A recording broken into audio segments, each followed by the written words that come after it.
Yes, my intro played tonight. Get in. Nice one. Okay, everybody, the big show is back. The big Sunday show, the flagship show of this channel. This is how we all came together in the first place. So welcome to everybody. Welcome Gooners, welcome football fans, and welcome to the topical chat of Arsenal for the last week or so. I've got quite a few guests with me tonight, as you can see. All glad to have them here. Good lads. Sean, how you doing, mate? Yeah, all good. And yourself? Yeah, not bad, thank you, mate. Thanks very much. Max, how you doing? Good. Yes, I'm very good. That's nice to know. Richard, how you doing, bro? I'm brilliant, mate. And yourself? Yeah, can't grumble. And of course, we've got the man of mystery, the fanny magnet, Mark. How you doing, mate? I'm good, mate. I'm good. Thanks for that intro. It's beautiful. I'll clip it. You clip that. I could have called you a Tottenham fan just for the kicks, but you know. Yeah. No, funny magnet is good. Okay, so we've got joking apart, we've got loads of topics tonight which we're going to cover. I think we should start with the pre-season games. There's been 3 so far. So AC Milan was the first game. Let's see, who wants to go first on the AC Milan game? Richard, I'm going to let you go first on the AC Milan game. Give us your thoughts on it, mate. What you thought of it? Well, considering it was our first real friendly, it was good. There was a good pace and technique to it. Again, you get a bit of sloppiness with final balls and shots, but what was noticeable, we were playing forward really quickly. We were going vertical to Saka and to Martinelli on the other side quite quickly as possible, either through Saliba or through David Raya, and that was quite noticeable. And I think actually got with Gyökeres in mind, but we're trying to hit those spaces as quickly as possible. Nice. Sean, what were your thoughts on the AC Milan game, mate? I quite enjoyed the Milan game. I think for the first game, everyone trying to get fit. I thought the team looked quite fit. A lot of running around, a lot of. They outplayed Milan quite impressively. They made Milan look quite an average team who went on to beat Liverpool 4-2 in their next game. I think it just lacked sharpness in that game, and that's something that's just going to come through more game time. So I was quite happy with that first pre-season game, 1-0. Mark, your thoughts on the AC Milan game? Yeah, again, the same as the guys. I was quite impressed with, for the first game, how sharp the guys were. Although Sean is using the word sharpness, and I do agree that'll come the more that we play. But I felt that the standard of the sharpness that we were actually there. I actually think that it was a lot better than what I would have expected.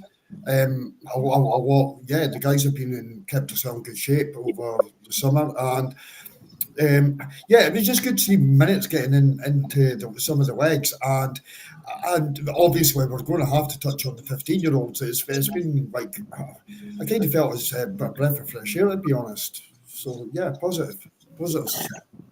Max, are you still there? Yeah, I'm still here. Your thoughts on the AC Milan game, mate? Yeah, I thought it was good. I thought we put our best foot forward, and I generally think there's a few players that we can obviously talk about later on a later date that obviously stole the show. So I thought it was very, very good in terms of warm-up preparations, and then obviously the same team went on to beat Liverpool 4-2. So it's all good. I mean, I'll tell you what I thought as well. But before I do, good evening, Emerson. Good evening, BX Gunner. Thanks for joining us in the chat. Put your comments in the chat, everybody. Don't forget to give us a share, a like, and a subscribe as well. That helps the channel out. Thank you very much. Only takes a second. What I liked about the AC Milan game was that there were periods of that game they didn't even get out their half, and we were pressing strong.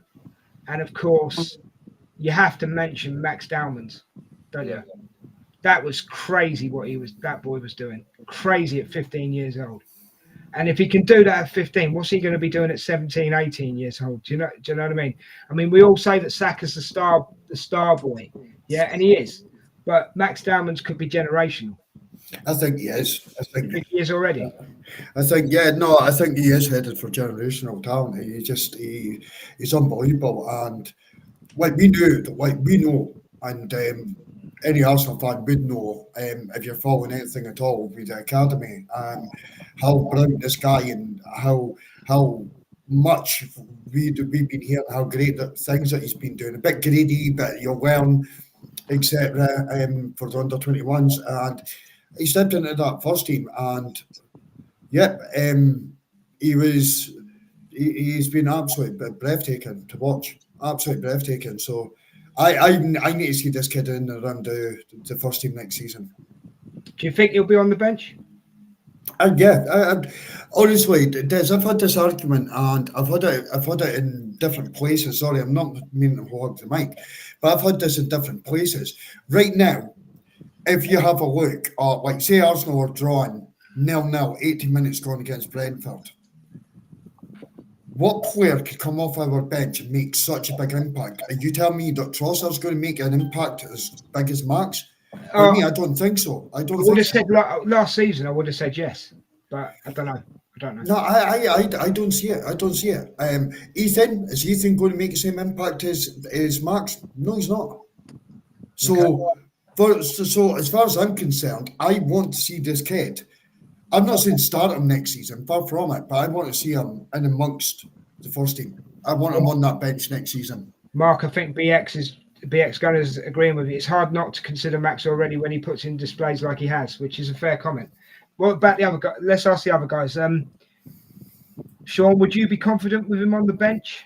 And do you see him getting first team minutes next season? I can see him on the bench, but whether he gets used is another thing. I think, from my point of view, I'm quite like he's 15 at the end of the day. These are friendlies. They're not like Premier League high intensity games that he's not used to, where people are giving 110% throughout every single minute of every single game. And I don't think a 15-year-old can keep up with that as well as people may think, which is, why Ranieri hasn't even had that many minutes as an 18-year-old.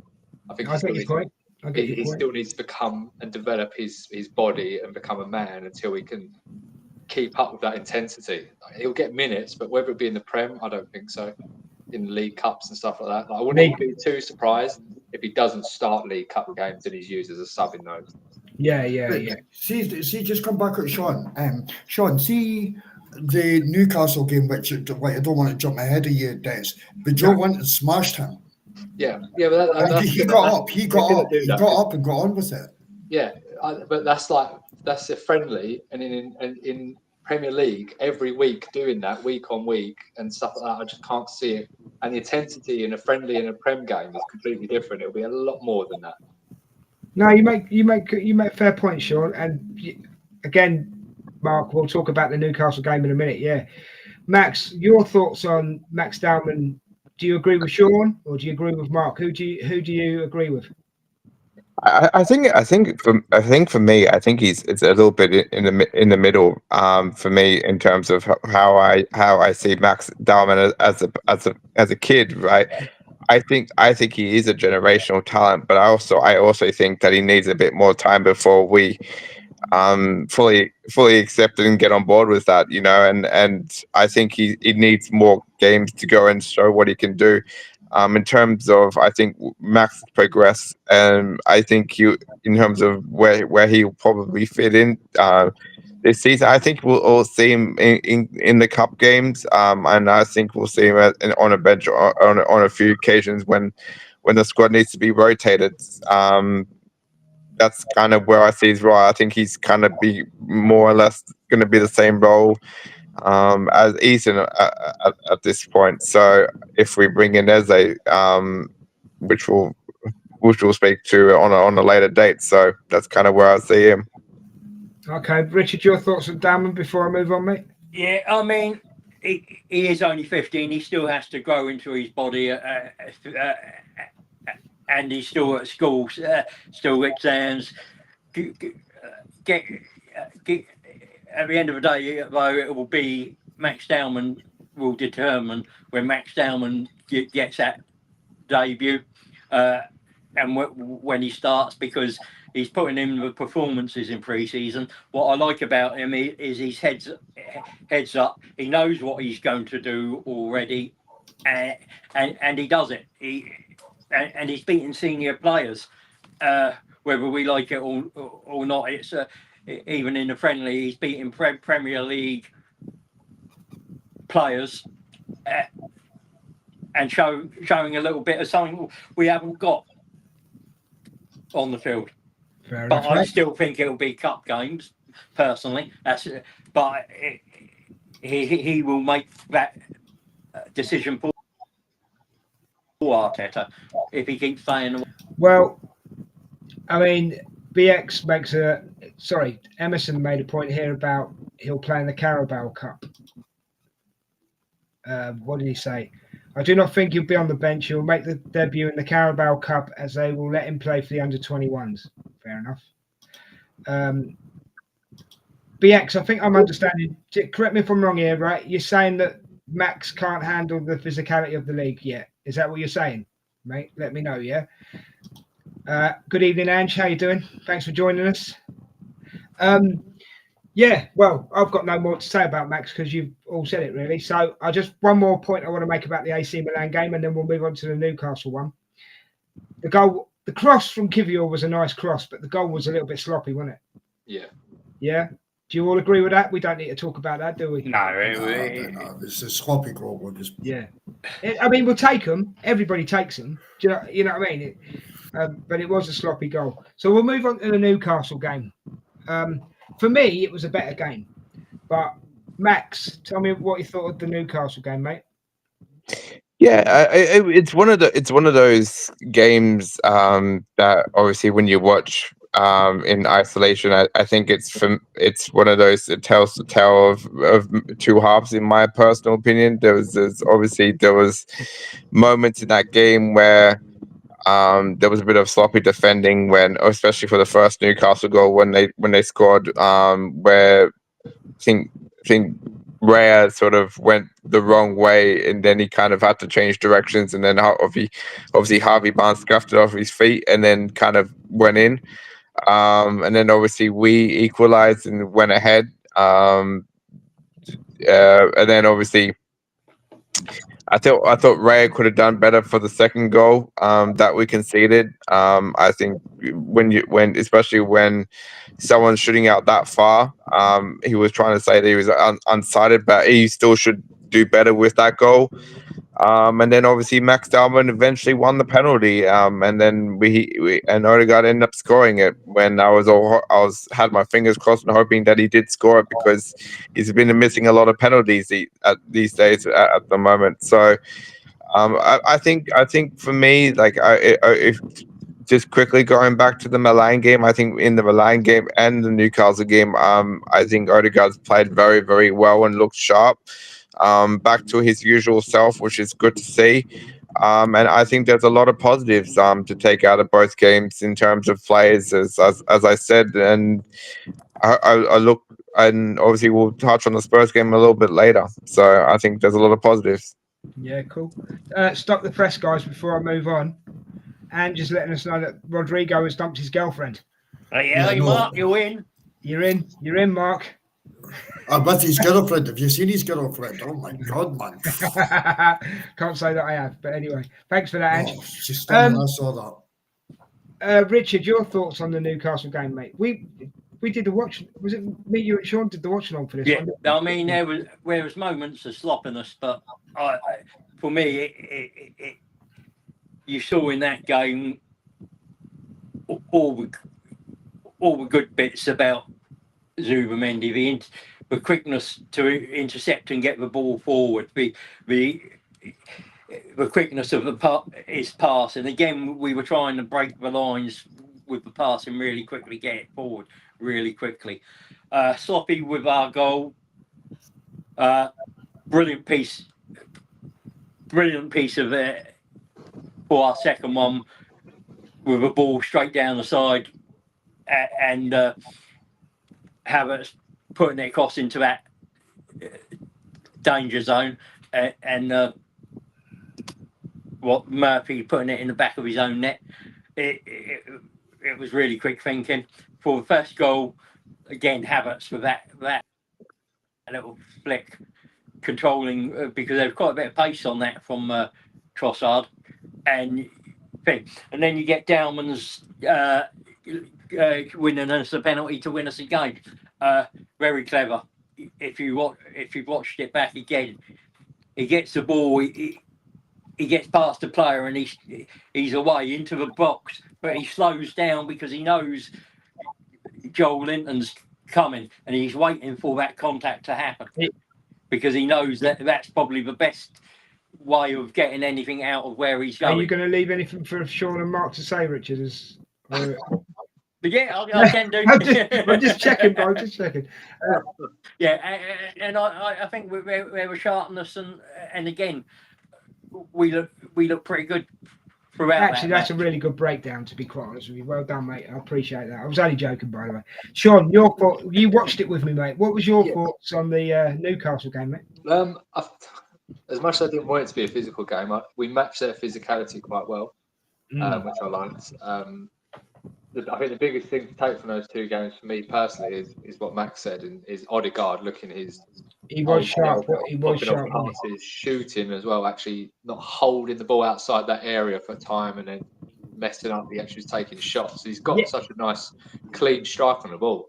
Yes, but he went. Sorry to cut him, but he went back that way on the Tottenham, which we'll talk about in a minute. But he actually went back that way on the Tottenham match, didn't he? Yeah. You know, to not shoot him where he should have shot. You know. Carry on. Sorry, carry on. But my only gripe with that game is how weak defensively we looked on our left-hand side. And I wouldn't be too surprised if people were already studying that, ready for the season. Yeah, that is a fair point, mate. That's a very fair point. But we'll talk about these sort of things in a moment. You were watching it with me, mate, and it was a good game. It was a good game. As you say, it was physical. To me, right, it was when Raya started looking sloppy. And I'll expand on it a bit later on, but Raya, he's a great keeper, but I wish he'd stay on his line. Yeah. I really do wish he'd stay on his line sometimes. He doesn't always have to be that fifth defender. Do you know what I mean? But there's like he's always going to play that way because that's kind of the instructions that Arteta's been given it, and that's kind of our play style. That's something else that we're gonna talk about in a minute. But Havertz is still moving like a baby giraffe. What's the point of bulking up if you're still falling over easy? Fair point, BX. He hasn't looked on it for me in both of the first two games. He hasn't looked on it. No. Thank God the back four are basically strong. Otherwise, I think we would have had a lot more trouble. It seems to me like Kai Havertz hasn't got any confidence in front of goal at the moment. Mark, what's your thoughts, mate, on the Newcastle game, bro? Yeah, Newcastle. I mean, I can't touch too far into them because I've only watched the highlights of the first two games, so like that's why I'm keeping my answers so short. But I liked the physicality of the Newcastle game. That was more like back to Premier League. That's as close as we were going to get to getting back to Premier League with the physicality. And again, I mentioned that about Max getting like Joe Linton smashing him in the face, and he got up and still he won that battle in the end. He done Joe Linton. Let's face it, he done Joe Linton in that game. So that was a massive highlight for me. On Havertz, you got to remember Havertz has just come back from injury. Like he's still finding. It's not just confidence in front of goal or confidence in his own game. He's still finding confidence in his hamstring. So, like, as you said, leave Havertz alone, guys. Seriously, please leave him alone. Havertz will be fine. He is just building, getting the minutes up. And in the first two games, actually, in the three of the games, but we'll not touch on Tottenham, but we've not played our strongest 11. So, what I have seen in pre-season, which I am, and I was watching for it, I remember doing the dream transfer window with Adam Keys, and Adam Keys said Zubimendi will not dive into tackles and win tackles. He's not that type of player. but he's so freaking intelligent that he sees the game, and with that he will intercept the ball a lot more. Now in the friendly so far, that's exactly what we've saw from him. So out of the games, yeah, I'm really happy with Arsenal and where we're at, and I think next week you'll start getting to a point of seeing that first 11 out in the park with the one that's going to United for the first game of the season. I also just want to quickly point out that Havertz was responsible for Mourinho's goal against Newcastle for the first one, but for the backheel flick. But apart from that, he has been poor. But Mark does raise a good point. Mourinho's goal was a good goal. I'll give him that. He should be a striker, Mourinho. He's a good finisher. But anyway, we'll move on. Yeah, Joe Linton got stripped by Max Downs, didn't he, after the punch in the face? Absolutely stripped him. So there you go. We also lost Calafiori that game, guys. How much is that going to affect the season? Let's see. Mark, how much is that going to affect the season? Hopefully it's nothing serious. I've not read up or seen anything at all of how bad it is. I'm kind of hoping that it's not bad at all. Calafiori could do me a freaking break, that's for sure. So yeah, as affecting the season, we've got 8 amazing defenders as it stands at this moment in time. So we've got 8 amazing defenders. I don't want to lose any of them. And for me, they're probably, obviously, the best defence in the world. And so I'm like, I just want them all back. I want them all fit. And let's see where we go with that, mate. So I don't think the Calafiori injury at this moment in time is going to cause a major headache because we've got versatile players that are brilliant. So, anybody else want to say anything about Calafiori? Or yeah, can I just quickly weigh in just real quick? Sorry, Richard. I just want to quickly weigh in. I'm just going to quickly say that I think Calafiori will be fine. And I've seen reports that Calafiori and Gabriel and the third guy, I can't remember his name, that's also out due to injury, will be ready for the United game. So there's your good news. That's all I'm going to say on the topic. Fair enough. Richard, what did you want to say? Yeah, Arteta has said that all 3 should be fit and ready for the United game. So we'll wait and see. I'd like to see Big Gabby get a few minutes in both of these remaining 2 pre-seasons friendlies if he's going to be ready for the United game. Richard, what was the last player that I forgot to mention? I was Gabby, Carflo. Who was the other one? I forgot. Who was the third? Timber. Timber. Yes, that's great. So, yep. Right, so we're going to move on to the Tottenham game, boys. Is that all right? Yeah, the one that me and Des watched and we had to suffer through. yeah, mate. It was a suffer as well. I like what BX has said here, actually. I said if Mourinho was the third striker, I wouldn't be mad at all. It's a fair comment. And Ange agrees with you, mate. But we're going to move on to the Tottenham game, which I have to say, Tottenham fans are absolutely reveling in it, right? They are loving it. I went on a show with Harry. Big shout out to Harry Scarf the other night. I went onto his show, was just in the chat, and they were really over the moon that in the first half that they'd hit the post 3 times. Well, hitting the post 3 times means all it means is you've had 3 shots on target. Doesn't mean you've scored. Yeah. Well, they don't even class as 3 shots on target. Oh, did they not? I thought they did. No, they don't. No, they don't. Anyway, and they're giving it. I was in the chat. I was giving it to them. I'll be honest. I was giving it to them large, and they were giving it to me large. But I did give them one bit of credit, right? I said that Jed Spence did keep Saka quiet all game. And if you were watching that, Max, you would agree with that, would you not? You were watching it with me. Yeah. No, it was for the first half. It was Pedro Porro, and Jed Spence came on in the second half. But yeah, more or less, he did keep Saka. Because I didn't even know Kudos was on the pitch. But however how long Spence was on there, he was marshalling Saka, and it didn't look good. And Saka took a massive knee to the leg and had a dead leg and had to go off and everything. But we have to talk about it, and I'll get the ball rolling on this one. The goal that Sarr scored, For me, lucky goal. Richarlison fouled Miles Lewis-Skelly before Miles Lewis-Skelly went to ground, and Sarr had that shot of goal. But then it goes back to the point I made a couple of minutes ago with Raya being off his line too much. Yeah, if he'd have stayed on his line, they wouldn't have scored. You know what I mean? Yeah, I don't bite with this, mate, at all, Des. It's a risk and reward, and there is a risk and reward. Now, if you look at last season, Raya set up amazing counter-attacks, and Arsenal were really good on transition. In a number of games last season, for the passes like the one that he done, I want him to continue to do that. I really want him to continue doing that. It's not that, Mark. It's too risky. It's down to the manager. It's not down to David Raya. It's down to the manager. That he has put a ball into Miles. Miles is went in the middle of the park. You're quite right, absolutely right. Richarlison fouls him, but if Richarlison doesn't foul him, Miles would have probably got through that transition, and then the ball would have progressed up forward. So it's as simple as that. That goal would never have stood in the Premier League.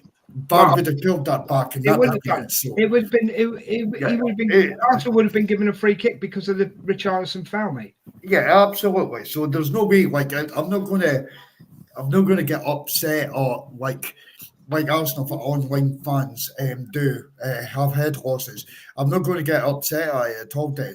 But for me, I honestly think David Raya is doing what he's getting asked to do, and I actually love it. I love it. I don't care. We lost it. What did we do? We lost a goal to Real Madrid last season for the same thing. Saliba fucked up, not Raya, and Vinny Jr. scored.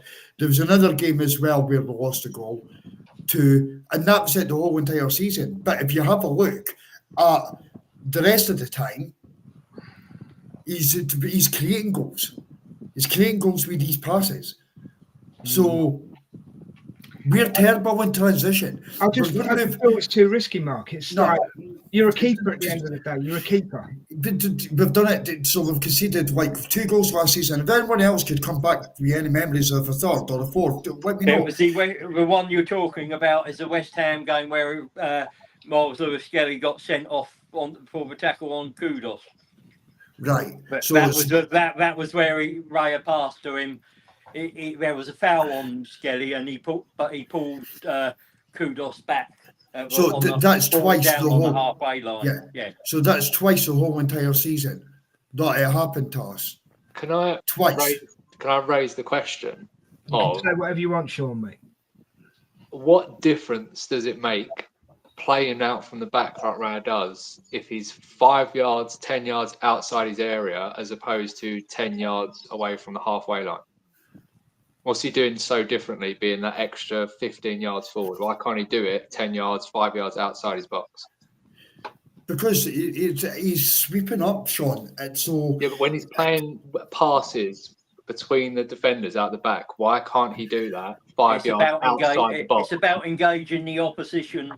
But that still engages them. They're still going to come forward. But I don't see why he needs to do it. I think it's instruction. So close to the halfway line. Yeah, Sean, I think, see if you have a look at it, I think with David Raya, and this is why I try to protect him. I think the way that he's instructed, what that does, rather than that be William Saliba or another player, it means that we can push more players forward.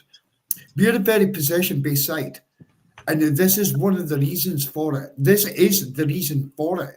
Because our goalkeeper acts like a defender, like being able to push. So when he's pushing as far up as he is, it's the old sweeper keeper, I think. So it's an extra man or an extra 2 men around the box. That is exactly the reason for him doing it. So I hear you, maybe there'd be less risk, but the risk last season, it cost Arsenal 2 goals.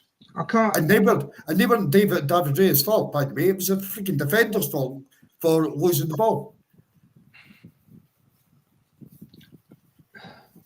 Yeah, you're thinking about that, Des, but no, I am thinking about it because, especially in this case, mate. Especially in this case, because end of the day, Lewis Skelly was fouled, right? In the Premier League, it would have been given. That referee was having a mare, right? That would not have stood. So, and Raya didn't need to be where he was. He's a keeper at the end of the day. He's not a sweeper. He's a keeper. I know they end with the same letters, but you can tell the difference. It's instructions. It's why that they got rid of Ramsdale and he came in. Sorry, I'll go on mute, guys, because I can speak about this all night. No, they got rid. No, I want you to stay. They got rid of Ramsdale, right? Because of his concentration. That's why they got rid of Ramsdale. No, but it's also the way that he passes the ball. Yeah, he's not calm under pressure at all either. Yeah, yeah. What you seen in the Tottenham game, right? See if you take that away. What I saw in the Tottenham game that I've not seen from Arsenal, and it was David Raya. David Raya was pumping that ball long diagonal, and it was on a 10 pence, if you want to say that, to Saka. It was unbelievable. His passing range, his distribution is unbelievable. Bro, I'm not doubting his distribution. His distribution is brilliant. But let me put it to you this way, right? You're on the sideline, right? You're the manager of Arsenal, okay? Yep. You've told Raya to do what he's, like you've said. I'm giving you a scenario, okay? You've told him that he's been told to do that, right? Yep. So that goal gets scored. You're okay with it? Yep, 100%. Risk and reward, 100%. No way. You telling me that when they went into? Are you telling me, bro, that when they went into the changing room at half time, that Arteta would not have spoke to him or shouted at him or had a go? Absolutely not. Arteta would have walked in there at half time and said, "Guys, it was a foul out. It doesn't matter. Brush it off. But it's risk and reward. Continue what you're doing." I would respectfully disagree, mate. Do you think though, Mark, that even though like he's playing at risk reward where he was, do you think he's being told that the best option for him there is to pass it to Miles Skelly, who's got 40 players around him? No, Sean, that is a question. No, there's a question. Not like I don't know, mate. I don't know. Do you know what? There was a scenario last season. Was it last season or was it the season before? Zinchenko was at left back, and he turned around to. I'm sure he turned around to David Raya, and he went and he pushed his hand down just to say, "Hold on, just for 2 seconds." And 2 seconds later, the space opened up. Raya put the ball in. Arsenal transitioned, and we ended up scoring from it. Mm-hmm. So it was just like perfect timing. So I think it was risky. Good to do it in pre-season. It's very good to do that in pre-season. That's the place to do it. But you're right. I just wonder if you're going to make the 8 passes, you're putting it into a cluster of Tottenham players. Is it the right thing to do? Because the inevitable is, if there was not a foul, Miles loses possession, you've got an open goal. So I don't know if it was the correct pass. However, I do understand what he's doing. Sorry, guys, I'm like hogging. Can I also quickly say is that during the 3 games, when Kepa came in as well, he was pretty much taking up more or less the same positions as well. So I don't think it's just a rare thing. I think it's a coaching thing and a tactic thing. You're agreeing with Mark. Hold on, Max. You're agreeing with. Sorry, let me just. You carry on a second. You're agreeing with Mark saying it's what Arteta's told him to do, basically. No. It's not just Arteta. It's what Inaki Kanye's been telling him to do. It's not just Arteta. I think it's what the whole coaching staff has been telling him what to do, because there's many times last season and just in those 3 pre-season games this at the moment, right, when Inaki's on the sidelines and during the warm up, right, he's literally telling Raya to go and position himself further up when they're doing the drills. So it's not just Arteta thing. It's the goal coaching thing as well. So that's kind of Max. Arteta's the governor and he has the final say, doesn't he? Yeah, well, but he's obviously telling Inaki that he wants to play that way. So he's obviously telling the goalkeeper this is how I want my goalkeepers to be setting up. So, and he's been training that way. So, because when Kepa's come in, he's also taking up the same position. So it's not obviously rare. It's obviously a coaching thing.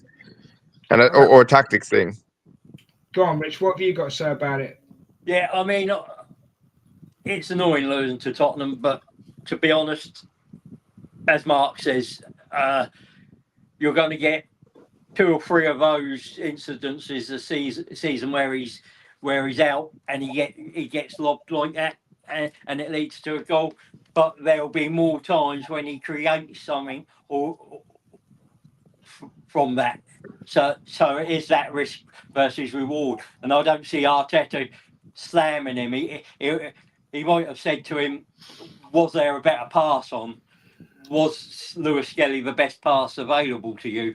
And that maybe will look, but given the state of the pitch, maybe that was the safest pass for him. The pitch wasn't good. The pitch wasn't good. And maybe he thought the quick short pass to Skelly, and you've got to remember Skelly genuinely holds on to the ball really well, and he will go down when he feels that contact. But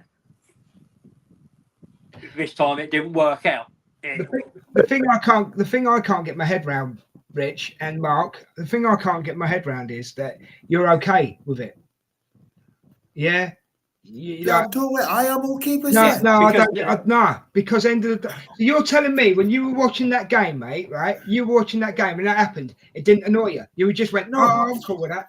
No, do you know what? It was just because I understood what they're doing. See, like Tottenham think they've won a European Cup again because they beat Arsenal with like that, and the goal would never have stood.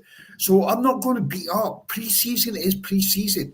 The only good thing about pre-season is minutes in the legs, and the fact that it's over in Asia, the Arsenal fans have been able to fill 3 ends of the stadium, which we've not got an Asian player, by the way. Can I just say that? We don't have an Asian player. Tottenham do, but they could only fill 1 stand. We filled 3. He's gone today, so they haven't got him anymore. Yeah, so they've not got him either. But we filled 3 sides of that stadium, 3 ends of that stadium, and so it was good for them to see it. It was good for them to witness the game. Unfortunately, they didn't get the result that they needed. And with that, I don't give a flying monkeys. Do you think half of these players are going to start in the Premier League against Man United? No, they're not. We're getting minutes in the legs. I know, because we didn't play the thing is, Tottenham went out strong. Went out strong. We did not. Right, Sean, have you got anything else that you want to say, mate? I guess I couldn't give 2 shits about a pre-season result. At the end of the day, like if we lost to Milan or we lost to Newcastle, drew again, it's what Mark said. It's just about minutes in the legs, getting fitness and getting ready for the games that actually matter, which is 2 weeks. 2 weeks time. Yeah. See, I'm probably angry because 1 second, Rich. I'll come back to you. Yeah. I'm angry because we lost against Tottenham. I don't care. It's pre-season. I don't. You know what I mean? I think for me, it's because we lost against Tottenham. Yeah.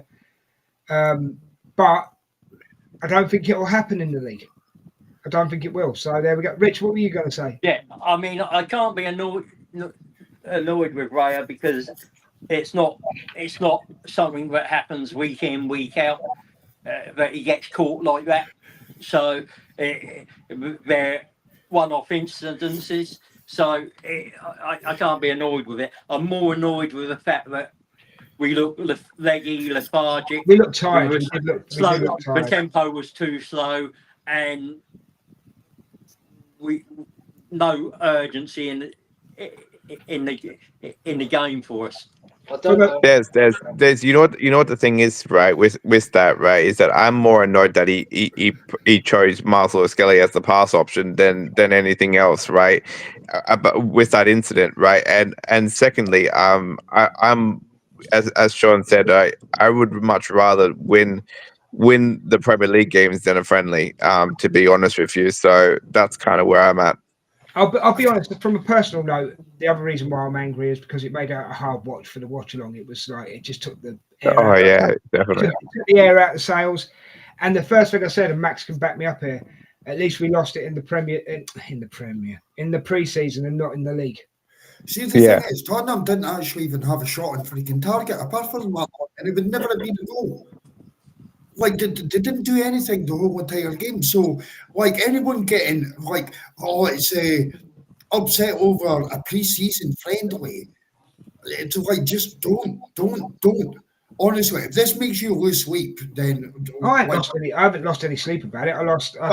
there is also fans out there that are losing. Oh no, I know. Yeah. I know. They're losing their heads over it. Right.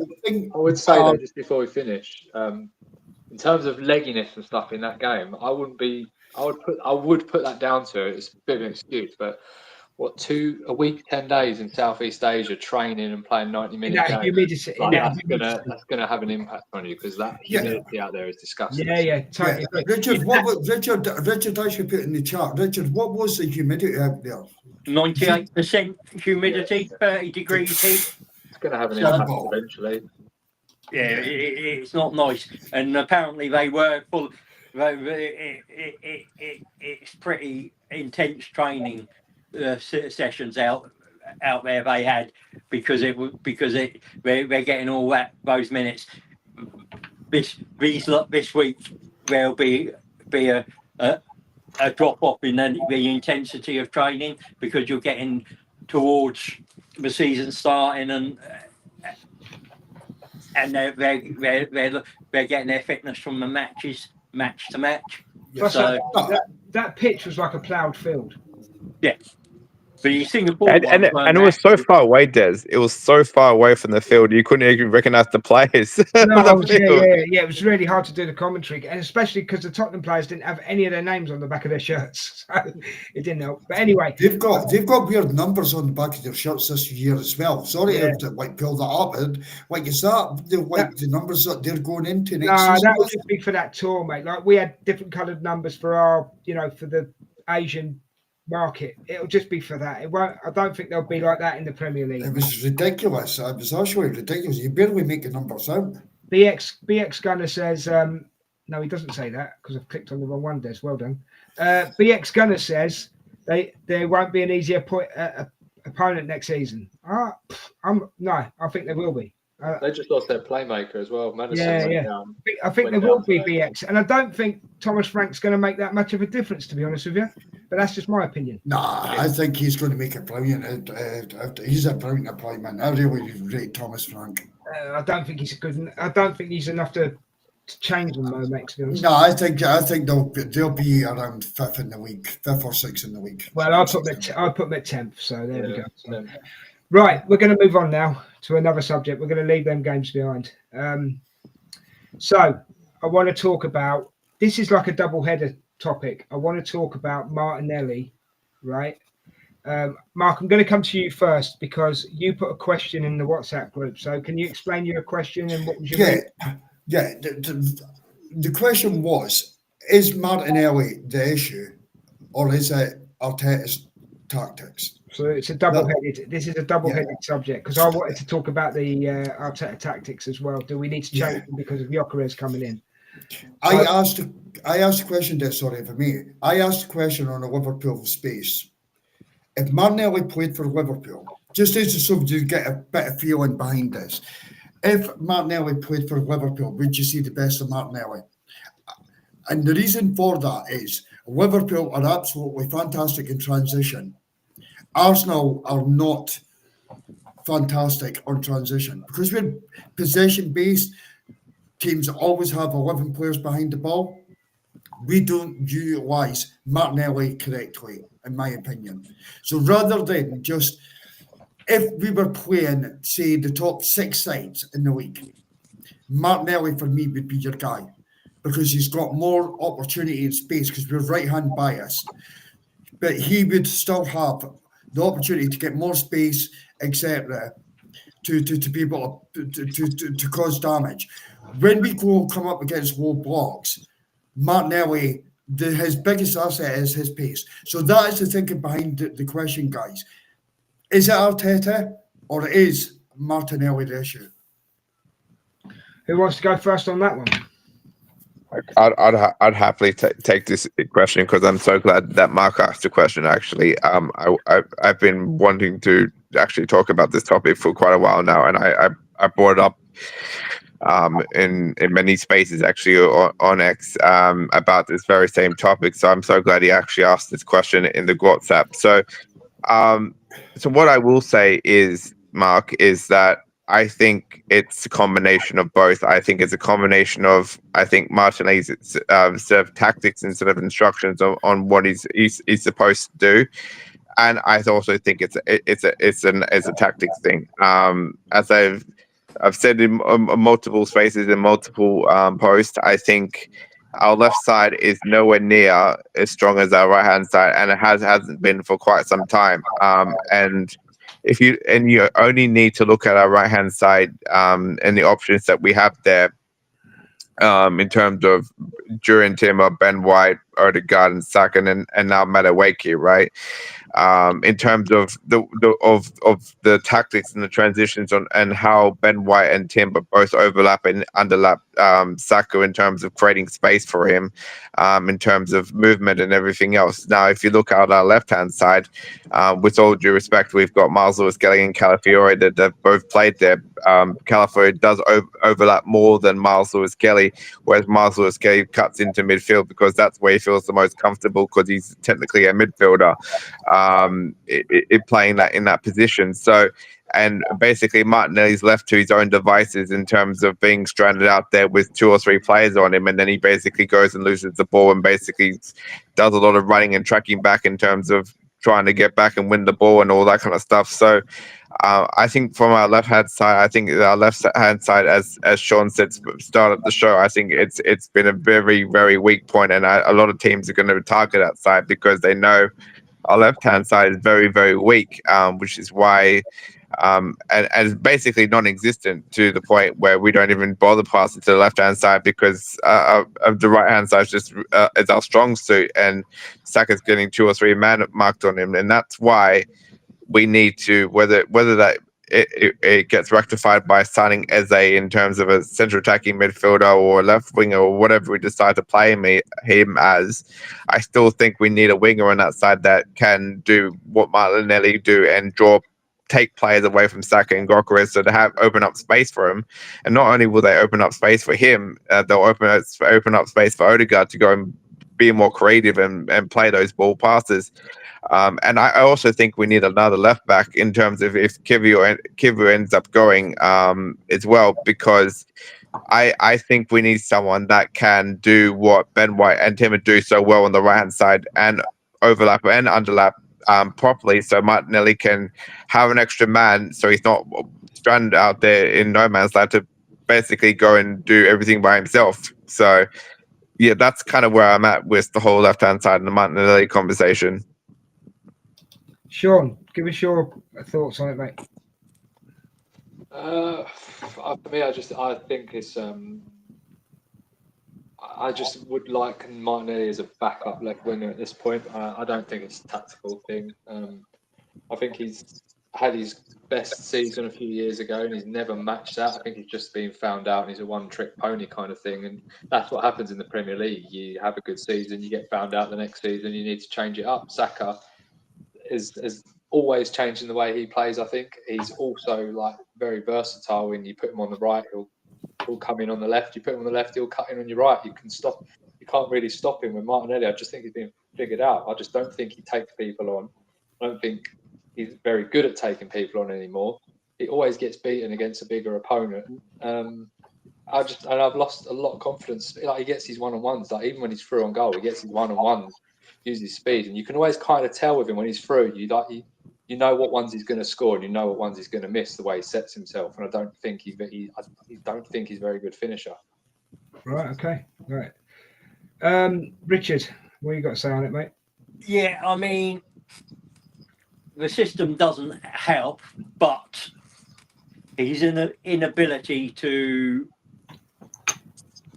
just beat an opponent regularly is a real issue. He goes past them. He'll want to cut back in on the right foot, and then he's faced up with 2, and it's gone. It might help with Gyökeres because Gyökeres does like that left channel. He likes drifting into there, but we need. That's why I think Madueke is possibly going to start more games on the left than the right, because if you look at him, he has the most progressive carries in the Premier League. He's very good on the dribble, beating his opponent. He's very good at getting shots away. And these are things that we've lacked on that left-hand side. We need a player on the left-hand side that can get that ball and from a standing start, beat a player. Martinelli doesn't do that. He can beat them if it's a counter attack and a transition, but if he's got the opponent standing still, that he doesn't beat them.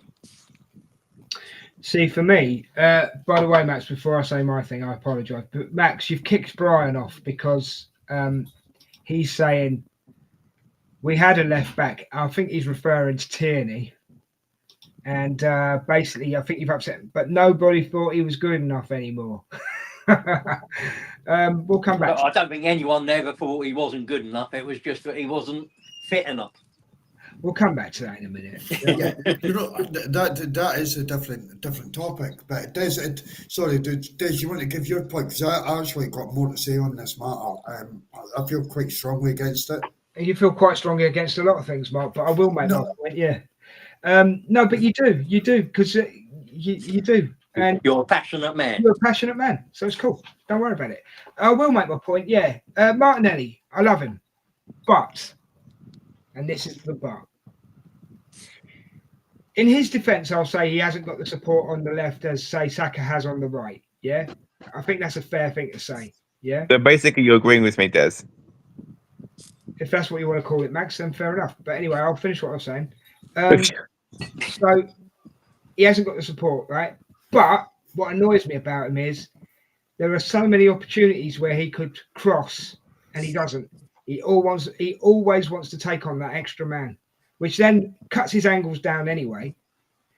And then he's got to fight to get it into the 18-yard box. And by the time you've fought to get it into the 18-yard box, your goal scoring opportunity is really gone because there's nobody there. And I think it is time for him to go. I hate to say it, I think it is time for him to go. And we really need to sort out that left-hand side. Really do. We need it as strong on the left as we've got it on the right. Because if you keep playing it down the right, you become one-dimensional as well. And people work you out.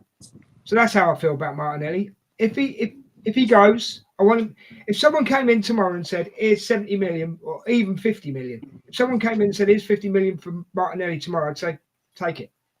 That's how I feel about it. Go on, Mark. Yeah, I don't agree with that at all, Des. With all respect, mate. You don't have to respect me. You don't even have to agree with me. That's how I feel. Just 70 million would be the minimum. But what I would say, if you have a look at the goals of Martinelli, and this is why the transition is the key word when it comes to Martinelli. If you look at transition and the goals he scored the winner away to Real Madrid. They opened up on transition. Martinelli burst through. It was Arsenal playing to Martinelli's strengths. We saw that in a 10-man Arsenal against Chelsea. Martinelli, transition, bang, does Kante and he's through, bang, goal. This is Martinelli's strengths. What is not his strengths is having to defend and play against a low block. So while I absolutely agree with sometimes he has to play with his head up, other players, Max Downing does it, Saka does it, etc. I think it's necessary. He does have to play with his head up.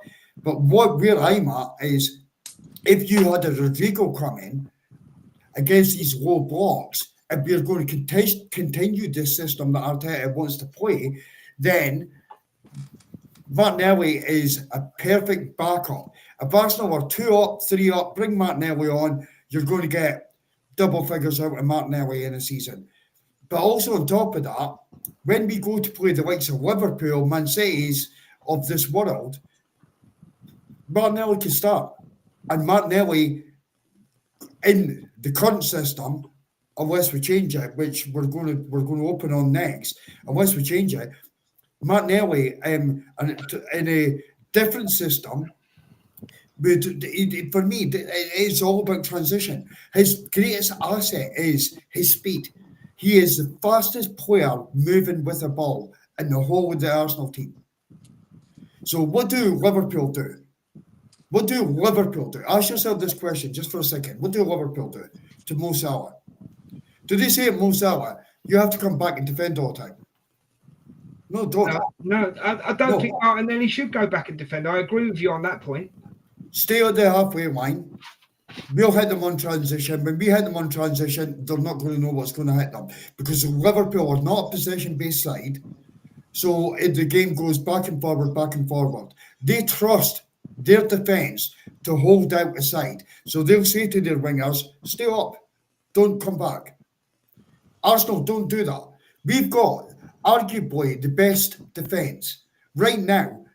And I'm touch on Brian's comment in a minute, right? The only thing lacking from Arsenal, our left back, is an overlapping defender. So I agree with Brian, but there was a reason that Tierney was sold. However, if you have a look, if you stop making Martinelli come back all the time, then you're going to make teams think. And Arteta is not doing that. It's defend, defend, defend. So why is our wingers defending when we've got arguably, and we did last season as well, but arguably the best midfield and the best defence in the league? Why do we need our wingers to come back and defend? And this is the reason I wanted Sesko over Gyökeres. This was the exact reason, and this takes us into the next segment, Des, right? But it's the exact reason I wanted that. And the reason for it was because under the Arteta system, Gyökeres is not going to get the space. He is not going to get the space. That is the bottom line. He is not. So something has to change. So is it, again, the question, is it Martinelli's issue or is it Arteta's system? Well, it's probably easier to buy a winger that suits the system than change the system for the winger. Yeah, that's a good point, Sean. That is a good point. But saying that, right, it's how you see the game, isn't it? Yeah. As an individual fan, it's how you see the game to whether you think it's either up to Arteta or it's up to the player. That's the only answer I can give you to that question, mate. End of the day, we've all got different opinions on it. Yeah, some of us agree with it, some of us don't. That's the way it is. I just feel that, yeah, Martinelli shouldn't be running back and defending. He should be on the wing all the time. I agree with that point. That is one point I can 100% agree with you with. Yeah, I don't know. Who do you blame then, Mark? Go on, and I'll put you on the spot. Who's it down to? The player or the manager? I think that there's a mixture of both. But I actually think that Arteta, to get the best out of Martinelli, has to let him not defend and just be up there for transitions, and that is it. I want him. Sorry, Mark. To get the best out of Skelly and left back, you need Martinelli to come back and defend. But again, do you know what the problem is there, Sean? Right? Again, I'm glad we're having this conversation, but the problem there is I used to be delighted when we signed Zinchenko. Because what we had two players, either on the right or the left, that could invert. I didn't expect Arteta to invert on both sides. I thought, for element of surprise, we'll invert on one of the sides. Arteta has got into the system, inverting on both sides. And I actually think that leaves our wings open and exposed. Now, if you've got Timber can't invert, but Timber could also do the overlap with Saka. He does do it. Ben White obviously overlaps. Then you've got Odegaard that always likes to drift out to the right-hand side. So you've got three players right there that are like top quality players right there that are able to do the passes and get things moving. We are not utilising Martinelli's pace. We are not utilising it at all. And it's never been the same since Xhaka left our football club. It has never been the same. And that year, Zinchenko was inverting. I think it was 22-23 season. Zinchenko was inverting, but you had Xhaka feeding Martinelli, and on transition, he was absolutely on the ball. You've also had Jesus drifting out to the left as well. So And you also had Odegaard playing in a double pivot as well. So, but that's another question. does that mean Declan Rice is the issue then? Well, I'm not saying I don't think Declan Rice is the issue. I just He's think playing that where Xhaka used to play, and if Xhaka helped Martinelli and Declan Rice isn't, then No, Declan Rice not doing the role correctly. no, I'm not saying that at all, Max. I'm saying that if you've got, see, for me, Declan Rice is one of the best midfielders in the world. Honestly, I'm not even capping here. He's one of the best midfielders in the world. We've got Zubimendi coming in. Again, top class midfielder. We have these two guys. Declan Rice could be like, we could do a double pivot and just let our wingers do their thing and not have to rely on them always backtracking. Could you imagine a world? Just imagine it. We give up some of the possession in the game rather than like being inverted all the time. And we give up some possession and we let our world-class goalkeeper, defenders, our two DMs on a double pivot, sit back and defend, and our wingers are left up. Teams will totally panic against But us. I also think in that 22-23 season, it was a bit of a different Arsenal for the first time in a few seasons. And I don't think we faced as many low blocks as we face now. You just don't get that opportunity like we did in 22-23 because every team other than the top six are sitting back and hitting low blocks against us. Yeah, I get that, but again, that's because of the system that we're playing. Well, how do they not do it against Liverpool? Why do they not do it against Liverpool? See Liverpool's attack, right? God rest his soul. Jota, Diaz, Salah. And you honestly, if you look at them, they're all about speed on transition. Cody They're Gakpo all as about well. speed. Yeah, exactly. Diaz So how do they defensive get away work with as it? well. But how do they get away with not facing low blocks? But Arsenal do. So that comes down to Arteta's system. Well, I don't watch much of Liverpool. I don't know if they face low blocks. I don't. They don't, mate. They don't. They do sometimes, but in transition. Right. Sorry. Let me chuck something in here, right? Okay. Because Gyökeres coming in, right? Now this will be the testing time for if Martinelli stays, because there's no guarantees yet, right? But if Martinelli stays, this will be the testing time to know whether he's good enough, right? Because he's going to have to put balls in for Gyökeres to score. So is that the tester, or But that's not Martinelli's game. That's not Martinelli's game. We already know that he'll fail at that because that's not his game to put balls into the box for Gyökeres, and Gyökeres is not good on his head. I didn't mention. Hold on, I didn't mention head. Well, so the crosses. No. But hold on, mate. How can you say that's not his game? He's a winger. He should be able to cross. It's not. It's not his game, mate. Well, then he shouldn't be playing there then. Should he? If you want to get the best out of Gyökeres and you need to get the best out of Martinelli, you're going to have to be a transition team, and Arsenal are not. And that is why I was surprised at the Gyökeres signing. I'm not against it, Des, and I'm open to it, and it's good conversation to have. But I don't see it. I don't see it. Well, what? Then come back at me with what you do see with Gyökeres in the team then. Because then I might be able to understand. I don't know about the other guys, but I might be able to understand it a bit better. I don't see. At the end of the day, the point of Martinelli being on the wing is to cross the ball. Is it not? Correct me if I'm wrong. It's to do what Saka does. Yeah. And so he will get into the box. He will pass the ball. But when you're constantly facing, see out with the top six sides. I would even say some of the top six sides do low blocks against us. Out with possibly Chelsea, Man City, Liverpool. We face low blocks. So you tell me where Gyökeres fits into this. Right. Go on, Rich. Go on. Right. So at the moment, what happens is when we've got the ball, Havertz comes to receive that ball, and that condenses the space where Odegaard likes to play. What Gyökeres will do is he will stay on the shoulder of those defenders, and he will continually look to run behind, either on the right hand, off the right hand defender, or off the left hand defender, into those spaces, widening that gap. What that does is with Martinelli on, or a left wing, or hugging a touch on that side, it stretches the pitch as well, allowing more space, which in turn will allow us more. And if you noticed in pre-season, we've already started this tactical shift. We're pressing high.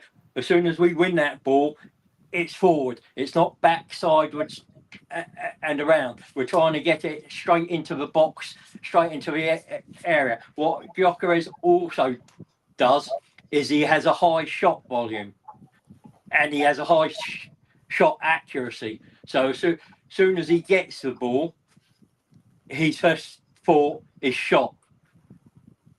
He has about 3 to 4 shots per game in Portugal, and it'll be that sort of volume as well. And you'll be looking at players like Saka and Royce and whoever's on the left wing to pick up the rebounds and get those in as well. It's going to take time to work. The thing is, though, Rich, right? Okay, Saka passes the ball. He scores goals as well, but he crosses the ball. Yeah, Saka takes corner. Maybe Mark is right. Maybe Martinelli isn't it. It isn't his game, because Martinelli doesn't take corners from that side, or he very rarely takes corners from that side. But when you're talking about crossing, it doesn't have to be an aerial cross. It can be a cross. We've seen it in the pre-season games. A lot of those balls are being crossed into that what the professionals call the corridor of uncertainty, along the edge of that 6-yard box, where defenders can turn it into their own box. And we haven't had players who gambled there.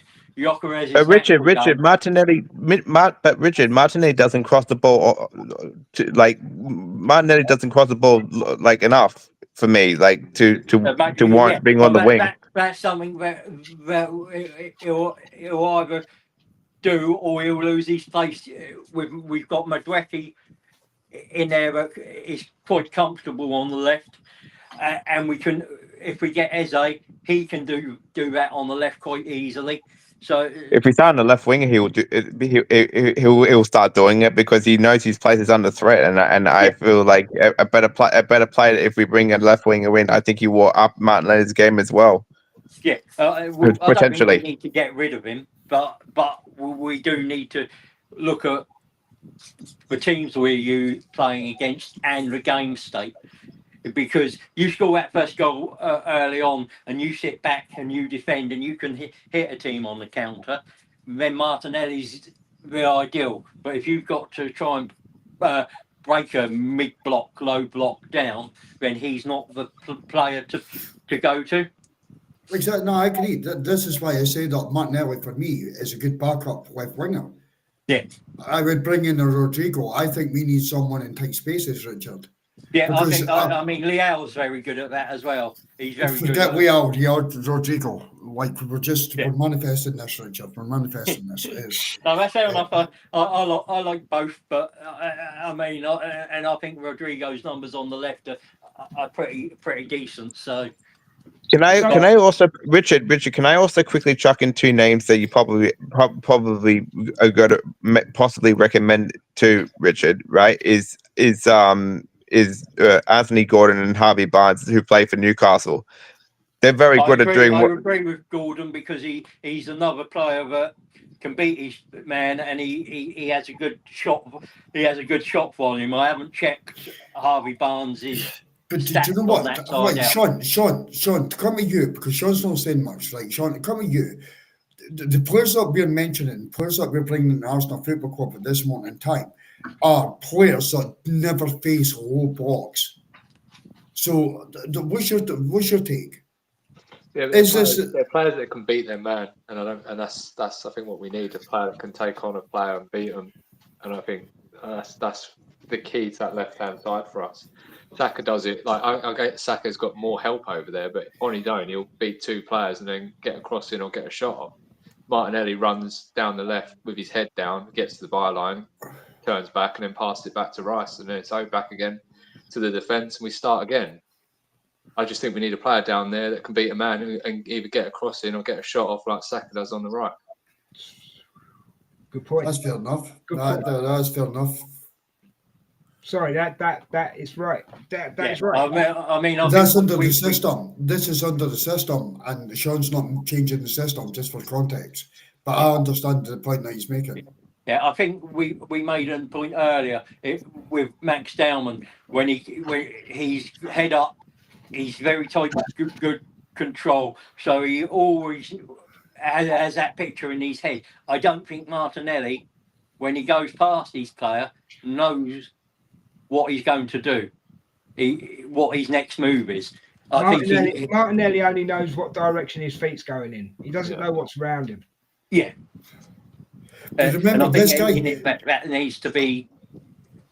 Because remember, Martinelli runs at such a pace. He wipes out defenders with his pace. So if you've got a player like that, I'm telling you, see if Martinelli played for Liverpool, we would all be preaching about this guy. Last season, I struggled to see him beat a man with pace when he was on the ball. But you're under stress at the moment, Sean, so I'll forgive you for that. What are you on about? He's under stress. Martinelli beat plenty of players. He scored the winner in the Bernabeu. I'm with Sean, mate. He gets to the byline, he cuts back in, and then he tries that little dink pass or that little dink cross. And after time, it don't come out. Nothing comes out of it. Probably even more than half the time, nothing comes out of it. Just so I can explain to the listener, Sean's getting married, so that's why he's under stress, guys. It's not anything else. Des, right? I didn't really appreciate you shaking your head at Harvey Barnes. Harvey Barnes is a good quality player, to be honest with you. And if you only need to look at this. You only need to look at this first game, Des, right? And you can keep shaking your head all you want, right? You can keep shaking your head, but it doesn't disprove my point, right? Because and also, right, is if you look at the goal that Harvey Barnes scored against Spurs, right? He literally he runs down the line like Martinelli, and he beats two man to go and score in the bottom left hand corner. Which is what Martinelli doesn't do. He gets to he does he does the first bit, right, and then he passes back like Sean says. And then how many times did Harvey Barnes do that, Max? Every single game, Sean says. Yeah, no, he didn't, Max. No, he didn't. You must be go and watch Harvey Barnes. Go and watch Harvey Barnes for Newcastle. I beg you, all of you, to go and watch Harvey Barnes play for Newcastle. On your head, you do. Exactly, Max. Honestly, you're sitting on your head. I have to agree with Des here. And I don't want to agree with Des. Don't ever make me agree with Des. You want to sit on your head and give your ass a chance because you're talking out of it. Honestly. There's no way. Have a look. Let's try and put yourself in the situation of Arsenal's tactics and the players that you're asking to come into the football club. Honestly. Oh, God. Max, you're a good guy, but talk some sense, please. I am talking sense. It doesn't mean that you have to agree with it. Well, I don't agree with it. That's why I'm asking you to talk sense. Well, I'm just saying that I like Harvey Barnes as a player, and he's a quality player. That's all I'm saying. It may not be Bardinho who plays for Brazil that like an English player, but seriously, like he's a quality player. Like and Richard will back me up on this, right? Richard will back me up and literally like explain why he's a quality player. Yeah, I mean, as I said, I don't know his underlying stats, but when he was at Leicester, he's a decent player. I haven't seen much of him at Newcastle, but what he can do and what he does offer is that ability to go past. Where you're slightly wrong is he doesn't produce for goals and the output week in, week out. But, Yeah, exactly. but that's something. That's something. But there's not many wingers that do. If you're looking at Salah, there aren't that many Salahs out there. Salah is an outlier, not the norm for a winger. But it's the system that helps Salah as well. Oh yeah, but part of that is if Salah was 10 years younger, he would be expected to do that work. It's because of his age, and they're saving his legs. Do you know what? I'm going to give you a name, Richard. Right? I'm going to give you a freaking name. Yeah. And you go and tell me the difference between the two players, Mane or Liverpool and Martinelli. Well, apart from being a thug, And players. he was able to beat a player, and he was able to. His shot accuracy was really good as well. Yeah, with pace. Mane was no different to Martinelli. With pace, that's why Jurgen Klopp wanted Martinelli. Perfect replacement for Mane. Why is every comparison with Liverpool? Because he would fit it into their system perfectly, and it's maybe then get him sold to Liverpool. Well, go phone them up and tell them, don't worry about Isak, come and get Martinelli for it. We're playing Arsenal. Yeah, we it's a system. This was the argument, the system or the player, and it's the system that's the problem. Mark, you know what the thing is, right? I think Martinelli gets massively disrespected by a fan base, and I think he deserves more praise than he gets, and that's me. And I don't think I think a few Arsenal fans do appreciate what he has got. Unfortunately, none of these three here actually do appreciate him, Martinelli, like we do. So it's fine. You can't make those accusations. What are you about? Max, you tell them, son. Don't listen to them. Max, read this comment on the screen, mate. Okay, Max, Barnes and Gordon are not in Arsenal's league to play for us. You see, now that is big snobbish, and that is why Arsenal fans are incredibly entitled and snobbish, right? Because they'll say that same argument about the Carabao Cup and FA Cup, but and I guarantee if we had signed Mbemo tomorrow, they'd be raving about him as like he's the next great thing, right? But because Harvey Barnes is not Bardinho or something like that from Brazil, right? And he's an English prospect. Honestly, Anthony Gordon and Harvey Barnes would fit into our system like a glove. And you can ask Richard all you want, and he'll praise me for it. Max, take a breath for a second. Did you see who wrote that comment? Emerson. Yes. Comment. Yes. And you basically just told him that he was what kind of fan? Snob. A snob. Emerson, please come back at that comment, mate, because you know what I'm saying, bro. Anyway, look, end of the day, right? I agree with look, this is how I see it. 2 years ago, we had the best season out of Martinelli. Was it 2 years ago? It was 3 now. 3 years ago. 3 years, yeah. 3 years ago, and we haven't seen the same since. Yeah. Any other team would go, I'm going back in time now, right? Goes Brian Clough, right? The legend that is Brian Clough would have sold him. He wouldn't even be here now. He would have sold him. This is why we're not a good selling club, because we don't ever sell when like the best time to sell a player. Like we could have got 50 million for Smith Rowe at one point. Yeah, and we didn't. We could have got 30 for 30 for what would the mainly Niles, yeah, and we chose not to. Sometimes you have to sell some of these players when, like, I know it's hard to predict they're going to have a down season, but like sometimes it's worth selling them when they're at a good point or peaked, get the money and then invest. We never I've do been, it. Which is I've been why, having this. like, how many I've been teams around us have sold for like 50, 60, 70 million, and we never get anywhere near those sales. Never. Sean, I've been saying this about Ethan Mineri. I'd sell him right now. Yeah, well, I think he's too young to be sold right now, though.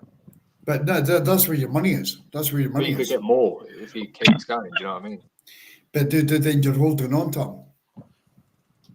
I Yeah, think I don't know how much you it's get a for him hard right one, now. but this is where Berta has to earn his corn as well, isn't it? I love He's you, done really Edge. well. He's done really well getting the players in. It's getting the Vieiras and the Lukongas and the Nelsons out for a decent price.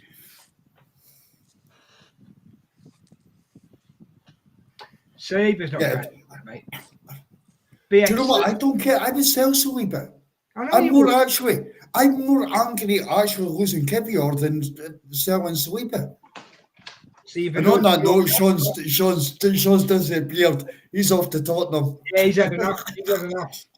He's off to... So let me change it for a second, because there's been people talking a load of rubbish and there's been people talking the truth, right? Right, thanks, Des. Thanks for I putting think- that Des, you've been talking the most rubbish here. What are you talking about? Excuse me 1 second. Has he finished talking about Saliba? I think so. Right, you can have 2 minutes off. You can, mate. So basically, right, look, he's not going anywhere, so it would seem. Okay. Oh, I've got to bring Max back because Emerson's answered his question.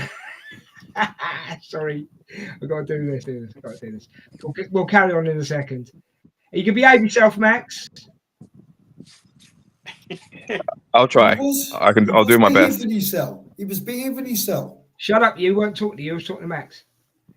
Max, the answer to the question about me being snobbish you look how they both play because they are similar to Martinelli. Exactly. You're like for like. You don't want like for like, Max. You don't want Martinelli's better than two of them.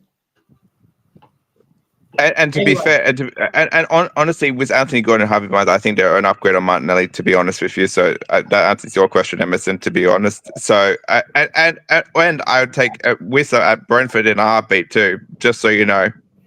But so you think they're an upgrade? Oh my! You think they're an upgrade, Max? Oh, yes, I believe they are. Absolutely not. I thought this show was going to go so much better than this. Martinelli. Jesus God, man! I thought this show was going to be. I thought this was going to be a great show. Mark, if you remember if you remember my transfer show, I had Semenyo in my transfer list, so not like it's a surprise. No, but you're saying Harvey Barnes is better than Martinelli. Honestly, I'm leaving in the North Bank. This is an official statement. I'm leaving in the North Bank. I'm going to start my own YouTube channel without idiots in it. Can you wait until after Saturday? Yeah, wait till after. I want to come and give you a hug. Yeah, wait till after Saturday. We'll give you a goodbye hug. We want a hug. Yeah. Honestly, this is disgusting. Max. Picking on my Martinelli. Max, are you involved in the Premier? You forgot Mark likes Gabbies. Max, are you involved in the North Bank Fantasy Football League, mate? No. You want to get involved in that because I really want to see your team. Okay. I really do. Honest. Okay. I do. No. Genuinely, okay, Max. I've got Max Dowles in goal. You got Max Dowles. You know that I've been. Right. Let's change it up a little bit, guys, because we've dwelled on the Martinelli bit for quite a while. Does he change it for Gyökeres? If so, how? Sean, let you go first, mate. I mean, it's already kind of been confirmed that he's been working on a new way of playing, more direct, isn't he? I think that's basically it, isn't it? He's got more longer balls and a lot more direct, which I think they kind of did in the pre-season games. I think Zubamendi's one of the keys to that in terms of getting the ball and getting it forward quickly. I guess a bit to try and beat their press and try and get through a low block a bit quicker before they can set themselves. Do you know what I felt? I'm going to go back to the Tottenham game just for a second about Gyökeres, right? me and Max were shouting that he should come on in 60 minutes. Okay, and he didn't. I think he got to the point with Gyökeres where he thought, "Oh, we haven't put Gyökeres on yet, and there's only 10 minutes to go." Do you know? There's correction. I was asking him to come on at half time. You were actually, yeah. But you know what? See, the thing is, you've got to remember, Gyökeres went on strike, and he's not had any training. No, I know, I get that. So yeah, he's going to get a maximum of 30 minutes on Wednesday. The time he was on the pitch, right? He looked strong, and he touched the ball and he laid it off to Zubimendi, who could have had a better shot. So from that debut, though, in that 10 minutes, you can't decide whether a Gyökeres is good or not. You can't. You're not going to take it. What I mean is, let me put it in better words. You're not going to take anything new from that debut, are you? No, absolutely not. So not from Gyökeres. What you will take from pre-season, as I think as Sean has alluded to there, is that when we've pressed and we've won the ball back, it's gone forward as quickly as possible. When we've got control of the possession, we're trying to hit Saka on the wings and get it forward. Havertz out on that wing as well. We've been trying to get him to hit, knock it, flick it on, and we're trying to get it as forward as fast as possible. And those are the tweaks that we are making to our system. Balls forward quicker to beat that low block, not allow them to set and be quick and forceful in the press. Well, Emerson says here, Des, if we sign Eze, Martinelli will be on the bench. And BX Gunner says, what did BX Gunner say? If we sign Eze, I'd bench Odegaard. I don't think you can bench Odegaard, mate, because he's been sharp pre-season. And what's your other option? And also he's Arsenal captain as well. So and Ange says Yok is not Stinger yet. So yeah, cool, fair enough. There's not really much more we can say on this, is there? I thought this was going to be a bit of a longer topic regarding tactics, but there ain't that much. Go ahead. It can go longer.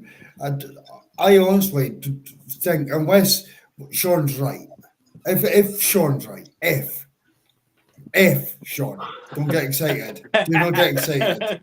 He can't get flowers, can he, mate? If Sean's right with the transition and passing the ball quicker and being more direct, etc., and Zubimendi, I did see a bit of that. So don't put that message up. So Addicts in the chat. Yeah, that's my message to him. You better give this up. He knows what that means. So, Sean, unless you're right with that, then I just think Arteta has to do something. He has been more direct. I saw it against Tottenham. I've never seen Arsenal ever, although they've got one of the best goalkeepers, Brian, and one of the best goalkeepers for distribution. I've never seen Arsenal do long balls. So maybe you're right on this, Sean. Maybe this is the way to get Martinelli and also Gyökeres into the game. I don't know, mate, but I hope you're right. If not, we need to give up possession of that freaking ball and be able to hit teams in transition. Mark, you know what the thing is, right? With the Gyökeres signing, it basically forces the manager into tweaking or changing the system, because as we all know, as you said quite rightly, he's not the player that really fits the system, because like he's a player that basically is a maverick player that's gonna basically be in the box and do what Haaland is basically essentially add the finishing touches to a pass or a cross or everything else, right? And I feel like with Gyökeres signing, I think Arteta's going to have to tweak the system or change the system in some way to get the best out of the front three that we have, barring if we don't sign anyone, and barring if we do end up signing Eze or a winger on top of that. So I think with Gorkris, I think it opens up possibilities and opens up a different style of play, to be honest with you. The way I see it from where I'm sitting now, right? Okay, we've got our striker. Yeah, he's a prolific striker, and I know Portuguese league, blah blah. Oh, shut up. Yeah, but he's a prolific striker. Okay, we've strengthened the midfield. We've even strengthened. I think we've strengthened the defense with Mascara. I think we've done that as well. But to be absolutely honest with you, in the last bit of the transfer window that we've got, right, we need to focus on that left wing because that is where we are the weakest at the moment. Yeah. And I'm not sugarcoating nothing there. That's how I feel about it. And even if Eze comes in, right, Eze is an attacking midfielder. He's not a winger. He can play left wing. Oh, no. Let me finish, Rich. I know he can play there, but it's not his ideal position. Yeah. So you need to bring someone in that you're not going, well, we've got to chuck Eze there because we've got no one else to put there. Do you know what I mean? It'd be the same with Madueke as well. We've got to chuck him on the left because there's nowhere else to put him. We don't need to be in that position. What? I want Madueke on the right. I don't want him anywhere near the left. I mean, with Eze coming in, you could, in certain games and during games, literally take Odegaard off, put him on, drop Royce next to a Zubamendi or a Norgard and play a double pivot and go 4-2-3-1. It gives you that tactical flexibility if you wanted to. Do you know what? I'm going to be throw a bomb, an absolute grenade in here. I can't see a world where we sign Eze on the left winger. Because that makes no sense for Ethan and it makes no sense for Max either. That's going to be the case. So I'm going to throw a bomb in here. Fuck signing Eze and go and just get Rodrigo Arsenal. Because he will break down your low blocks on the left-hand side. He will do that. Let's not shoehorn players into positions. Just go and get Rodrigo, forget Eze, and move on. I'd be interested to get your thoughts on that, guys. The fan base want Eze, don't they? The fan base. I don't care what the fan base want. I want Premier League titles. No, I know what you want. I'm expanding on what you're saying. I know what you want. All I'm saying is the fan base want Eze. Yeah, and Eze wants Arsenal as well. Well, if the positions are taken up, why are you going to get that player anyway if the positions are already taken up?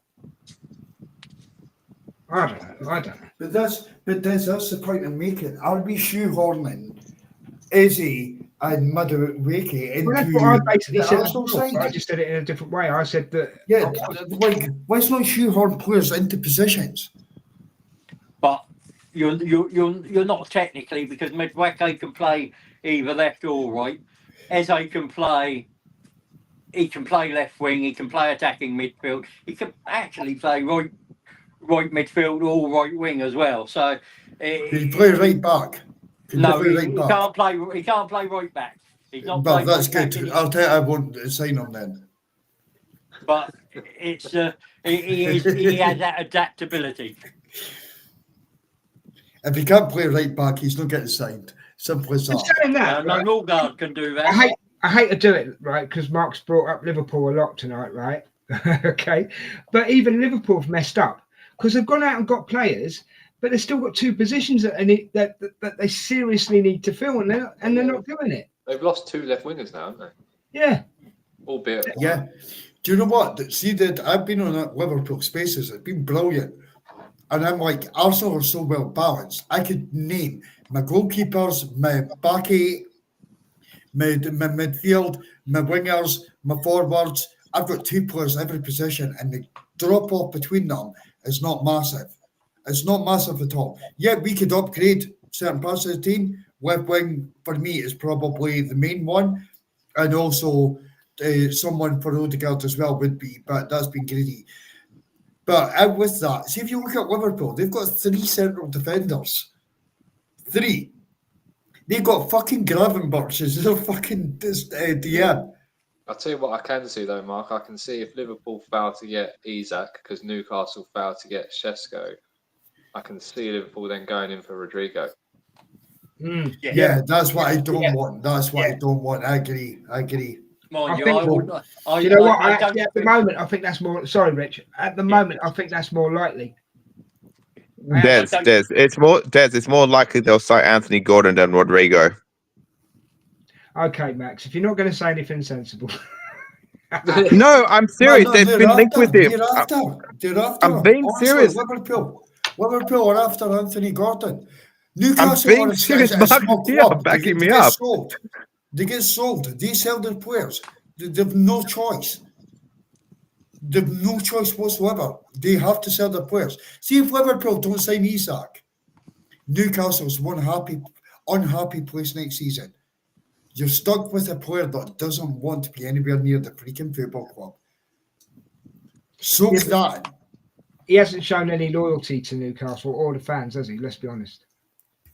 No, he only does But we want to be can't there. we as well, can't 'cause complain Liverpool about that fan, yeah. because we got Gyökeres who did it for us. Exactly. Yeah, but it's a different. Exactly. Reason. It's a different reason. No, it's not. But it's not. It's not. Oh, I said, but I think it is. Sporting did not. But do you think Sporting want to lose Gyökeres? Probably not. So what's the difference? It's facts. The difference is, right? The difference is, Isak signed a 3-year deal. Sorry, no, let me get it right. 2 years on his current deal, right? Okay. He's wanted at someone, he's had a bit, I'll tell you what I know of it, right? And then you can decide then. He's had a bit of an argument with someone in the back, right? He's not very happy. He spat his dummy out and now he wants to leave. Yeah. Not true. It is true. I know it's true. It's It is not true. It's not true. How can you say it's not true, Mark? I live It's here. a thing. I live I there. don't- Yeah, but it's manufactured. Sean lives in London. Did you think Sean's equivalent to finding out what happens in Arsenal? He's not. Mate, It's what Newcastle fans are putting in their own heads regarding Isak. Isak wants a bigger club. Newcastle are tiny. He did want to sign a new contract last summer. yeah, he did. And Yeah, he to signed get it. more money. And he signed it. Right, okay, so who was But the he only player? wants to leave now Who was because it? suddenly Liverpool are interested. Because Liverpool Right. win. Exactly, Sean. Thank you. Liverpool were interested. Right, So now he so wants to go. Who's the player that Man United have already signed from Wales? Cunha. Cunha. Cunha. Did he not sign a new contract last year? But that's Yeah. what I'm saying. They're not showing loyalty to their club or their fans. But that's the point. You sign contracts, but there's agreement that you leave. And that is what Isak's doing with Liverpool right now. He wants to go to Liverpool. He wants a bigger club. He wants to win major trophies. He doesn't want to win one trophy in 70 years. Well, it's not that, is it? It's if you look at it, Newcastle, even though they're in the Champions League, are they going to win the Champions League realistically, even No. with him in it? No. No. They're Are going to win Liverpool? a trophy next Are season. Liverpool? 100%. Yes. Yeah, exactly. And that's the thing. It's not the fact that he's got Champions League football because he's got that with Newcastle. It's the fact that he could have a Champions League medal and a Premier League medal and possibly a Carabao Cup medal and an FA Cup medal round his next season. No, I get that. Yeah, but my thing is there's no loyalty from clubs either. If they want to sell a player, they sell a player. Yeah, Exactly. It's a two-way street. He didn't need to do the way he's doing No. it. He doesn't need. It wasn't. The way It it's hasn't done- been done right. It hasn't But been done right. Gyökeres done the exact same thing. Sean, Gyökeres had an agreement with the club that they have then turned on. They had an agreement with the previous fella that left, and then the owner said, "No, you're doing this. We're not selling you for that." So he had reason.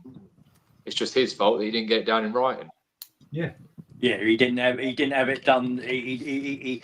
he relied on it being a gentleman's agreement, and that's never a good thing, is it? See, You'd the be players are- pissed off if your work told you, oh, you're going to get a pay rise in this role next summer. That fella leaves, you didn't get it written down, and then you come to it and you say, oh, am I getting this pay rise in this role? And then you turn around and say, no, what are you on about? No, like I do. Yeah, fair play. I'm not arguing back. And let's be honest, one of the Saudi teams came in for him and offered him £600,000 a week. But he knocked it back because he wants to win trophies. Exactly. He wants to prove himself in the Premier He could have League. done that. It didn't have to be Arsenal. He could have done that. He could have done that with us. He could have. Liverpool are all right when they're being chased. Liverpool don't win the league when they're chasing. Yeah. And we've got a horrible start to the season as well. We'll win them all. And they've got a really nice start to the season. Well, only I've time not even we'll looked win at them all. I've not even looked at theirs, but ours is awful. Yeah, but they've got. I think it's Bournemouth. They've got sort of teams that they beat quite reasonably easy last. well, Yeah. Do you know a player that? Hang on, I'll tell Do you you. know a player that I would See if like I've to got- come out with Bournemouth and Arsenal? It's Clive. Yeah. Nice player. I Clive, yeah. honestly rate that kid. Max, do you want me to get you Harvey Barnes' autograph? Oh, sure. No, do you But no. Des, I'm sorry. He just said he wants Justin Clive, but everyone went silence. I say what Harvey Barnes and Wisa and bloody Anthony Gordon. Everyone's like, no, we're not having any of those players. because we don't want them. So that's why Clivert would fit in. I think Clive would be a brilliant addition to Arsenal. I can get Anthony Gordon's autograph as well if you want. I'll be on toilet paper, but don't worry about that, bro.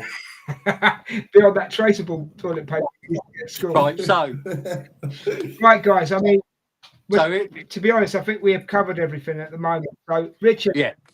So quick one for you. Liverpool's 6 fixtures: Bournemouth, Newcastle, us, Burnley, Everton, and Crystal Palace. That's quite hard, though. That is.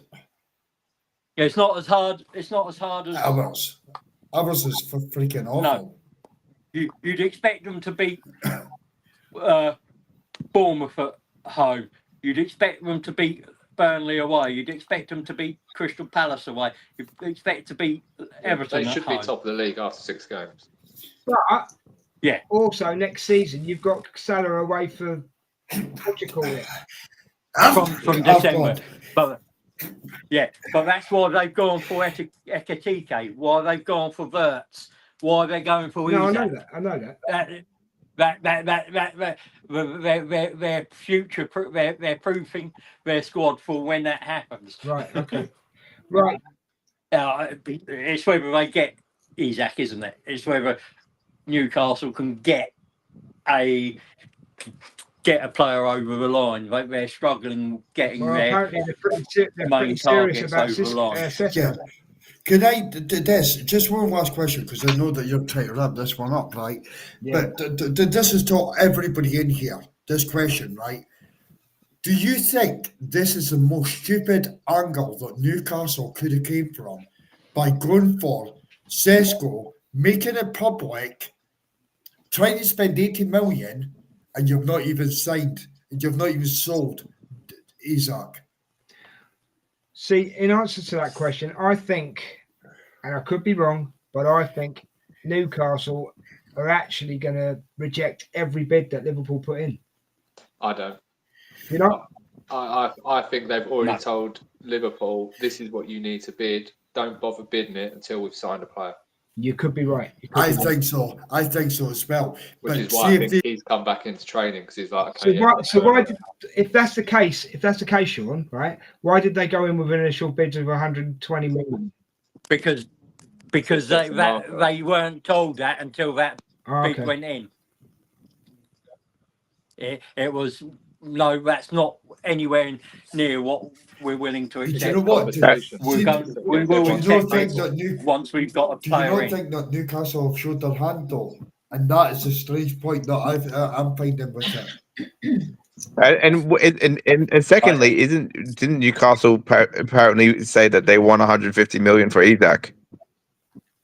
They actually wanted 200 million, but they'll drop to 150 million. Yeah. No, Mark, but Mark, I'd expect Liverpool to 120. get it for about 120 to 130 plus add-ons, to making it up. 150. But I don't think it'll be a straight Oh no, it 150 won't be million straight. bid. No, I meant I with think it'll- add-ons and everything. Sorry, I Finn, were you going to say think something? they'll get him 120 with add-ons. Okay. Well, again, that's not the talk up here, but then Yeah, it'll still be a world. It will still be a British British record break Mark, bit. Mark, you're fee. saying they've shown their hand. They haven't really, because what strikers is there for them to go and get? Sesko or Watkins. Yeah, Watkins or but- Sesko. Yeah, but the thing, why I'm saying that they've showed their hand is if they were like strong and it was under like it was quiet, if they were strong, they could have said to Liverpool, not for sale, end of, and got the maximum money that they could have possibly done. See if they actually strike a deal. Man United are bidding against them right now for Sesko. If they have to go full in and say we're getting Sesko, they get Sesko in. They have to sell Isak at that point. So that's why I'm saying they're showing their hand. They're showing their hand. And then at that point, Liverpool come back in. Oh, Liverpool could come back in if they have to. If they actually sign Sesko before the sale, they could turn around and say to Liverpool. Liverpool could go back into Newcastle and say, "Do you know what? See that 120 million bid? Sorry, guys, we're reducing it. We'll give you 100 million. You've got an unhappy player, and you can't afford both of the wages. Thanks very much. I'll take it." That's what I'm saying. I think Newcastle have acted too quickly on this. Fair enough. Right, I'm going to end this one in a minute because we've gone on for quite a while. But Richard, do you want to do a little thing for Morecambe? Yeah, if you've seen the news, you've seen X. Morecambe have on the brink of extinction. They've had a problem with their owner in the past. This has been going on for a year. The owner took exception to the investment board of investors suggesting that the club was sold to Punjabi Warriors, and he hasn't. He sacked that board, and he's not had any interaction with the Punjabi Warriors. As it stands, they can't pay players, they can't afford the insurance, which means players can't and staff can't play. They don't have money for transport, and the guy's name's Whittingham, and he's pretty much condemned. So Morecambe. has he ran the Now- club into the ground, sort of thing? Yeah, literally, there is nothing. This takeover was supposed to be the saviour. I can't say whether it would have been, but because he's not responding and he's not doing anything, it definitely has run them into the ground. They've got all their matches have been postponed, and as of this moment in time, there is not a thing looking like there will be a Morecambe Town football club for the foreseeable It's future. such a shame, isn't it? Yeah, 104 years. Okay, then they've never hit the heights of the Premier League, always sort of non-league, second division, and the lower divisions, but they've got a rich history for their town and their supporters and the local players that play for it. and it's a shame. This is one of the reasons the independent football regulator needs to come in and be able to stop clubs like this. You've had Southend and other lower division clubs in similar places. You look at Sheffield Wednesday, can't pay players' wages at the moment. The lower leagues are struggling. There needs to be a system in place that supports the grassroots. I mean, it started with that TV channel thing that sponsored them, The then Wrexham pulled one, out yeah. and everything. I mean, end of the day, we're Arsenal fans, I know, but we're football fans as well. Do you know what I mean? And it would be a shame to see a football club disappear like this. I know on X there's an Arsenal fan. He I think he comes from Morecambe, and he's got a link to a donation page for the Trents, which is Morecambe's nickname. Right, okay, so go on, Mark, go on. Yeah, I've just said, like, I've seen this so many times in Scotland, and clubs going under, and it's heartbreaking. What people don't realise, out with, like, we're bantam tonight, and we're talking about big money signings and etc. And we're at the pinnacle of football, but there's meant to be a pyramid where the money goes down to these clubs, and it's just not there. It's not there, and inside every town, and inside every town, that's the place I want to be.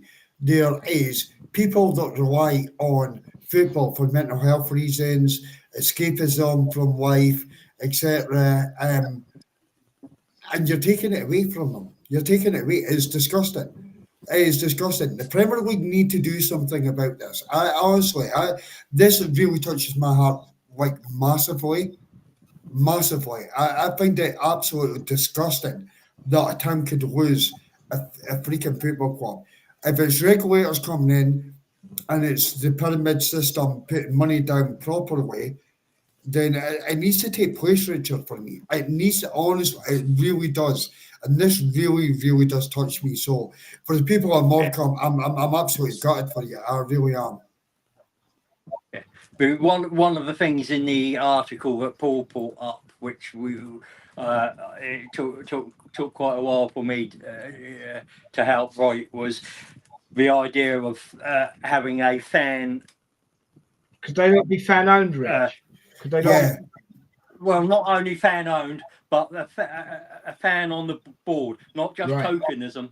They would have real power on every single board in the country, and that if it wasn't in the best interest of a club to do something, then they would have the power to vote against it and stop that happening. Also, something called escrow would help, and the independent regulator not also being able to come in and, because this fit and proper process they go in doesn't really check whether an owner has the finances for the next two seasons or anything. There should be a system where when an owner comes in, there's a deposit scheme, so they've got the running costs for the club for the next 2 years to protect it, and then they should also be able to come in and say no, that change of ownership isn't good. It's not happening. I know and then I know it's on a different scale, right, Rich? I know, but that happens at Arsenal as well, because all the shareholders, fan shareholders, were bought out by the cronies. Yes, and then that's where it's wrong. It's, I mean, let's put it in just perspective. You've got like the kit man, the tea lady, the stewards, everything a club the size of Morecambe employs, they have will lose their jobs if nothing's done. That affects the economy in Morecambe town, because they're not going to be able to go out and spend the money that they were spending, and it puts the unemployment rate up in the country as well. We've all got small clubs in our local areas. I've got Havant you've and got Havant, Waterlooville Football Club. You is it Garforth up by you? I think. Garforth Town or something like that. Yeah. I couldn't give you. Yeah. And I'm sure Sean's got a local club next to him. So I mean, next to Arsenal, it's Boreham Wood. Southend down my way. You got Southend, yeah. So there are plenty of these examples around the country. This is. I don't support Portsmouth, my hometown. I go to Havant and Waterlooville if I want to watch a different team, because it's you're a local club and it's nice to support them. But no, this is why FFP and PSR came into place. But see the key point on this. Work for the lower clubs, does it? Yeah, no, it doesn't. This is the key point. See when you actually sit back and you think Chelsea have spent 1.6 billion in such a short period of time, and Morecambe are going out of business. How does that even make sense? It doesn't.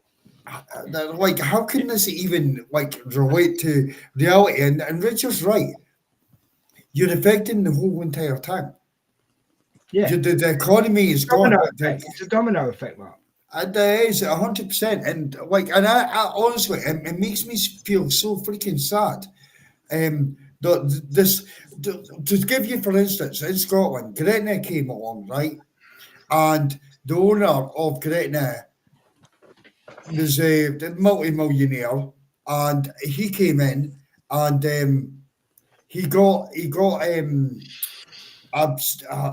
fucking hell, man. I'm seeing.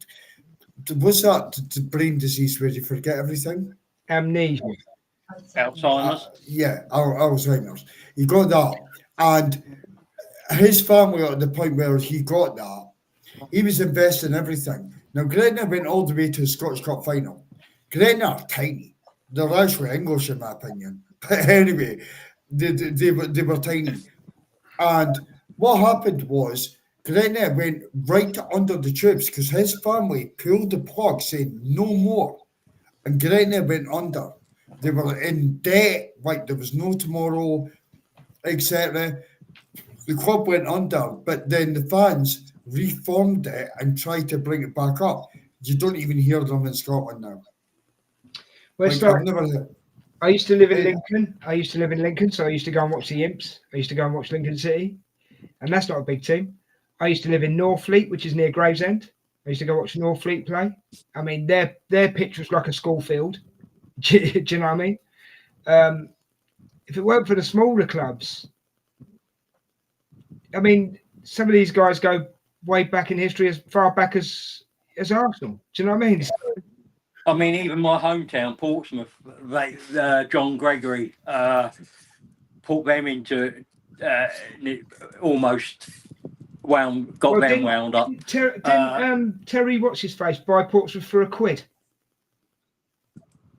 That was the idea, but it ended up being fans clubbing together and saving the club, and it's fan money. See when a football club is sold for £1, it's on the take that you're going to take on the debt of the football club. That's the whole reason. The pound is nothing. It's just basically you're going to take on the debt and move it forward. And unfortunately, we've seen this week Glasgow Rangers. They came back because they got the fan base to do so. But there's other clubs, and like Richard, honestly, I find it heartbreaking that Morecambe are actually going through this. I find it absolutely freaking heartbreaking. There's been other clubs. Yeah, and this isn't down to the club not being well run. This is about a man's ego that he didn't like being told what to do by a board of directors. That he sacked the board and has refused to go ahead with this The problem is, So- Yeah. right? The problem is this, and I've got to close this one down in a minute, guys. But the problem is with this, yeah, is it's happened before, Morecambe, and it will happen again, and that's the shame of it. You know, What was the other massive club that went bust recently? But didn't Berry go? Berry. Bury. yeah, very. Yeah. And Leeds nearly did. didn't Bolton they? nearly did. Coventry. Wait, this is- Coventry, yeah, Coventry's another one. Yeah. Well, This Wrexham, needs to- Wrexham Town. This needs to stop. And this Sheffield Wednesday. Could you imagine Sheffield Wednesday not being able to pay their players and their staff? Like, yeah. they're massive. They're massive. Right, guys, I'm really sorry. I am going to end this one. Thank you very much for your contributions tonight. I think Max has fell asleep. Yeah, he definitely has. That's not. It's been an emotional one. Thank you for the information on Morecambe, Richard. I wish Morecambe all the best for the future. Obviously, it's not looking too good, but I hope they can turn things around, or someone come in and help them out. But it is the end of this Big Sunday show. Thank you very much for joining us in the chat. Everybody that's been in the chat, much appreciated. Ange, BX, Emerson. Sorry you were called a snob, Emerson. It's just, just someone's opinion. That's all. I just want to thank my guests as well. Sean, thank you for being on, mate. Appreciate it. Pleasure. Richard, as always. Thank you, Thank you, mate. Been a pleasure, mate. Thank Mark, you. thanks for being on. Won't have you on next week if you don't mind. That's horrendous. That's freaking horrendous. Can I play the going out video, by the way? Because you always mark this up. Can I play the one? You can end the show if you want to end the show. You've got control. But let me Yeah, just can do I- will you let me do my outro? Is that all right? Yeah, you can do your outros because you can, like, see on the way in, you come here funny, man, but on the way out, you're banning me from next Sorry, week. I knew I shouldn't have said magnet. You're a fanny. Anyway, Max, hope you're all right, mate. Speak to you soon. If you've been watching in the North Bank. This is the Big Sunday show, and come on, you Gunners. Right, hit it, Mark. Martinelli, this is for you, my brother. Oh, for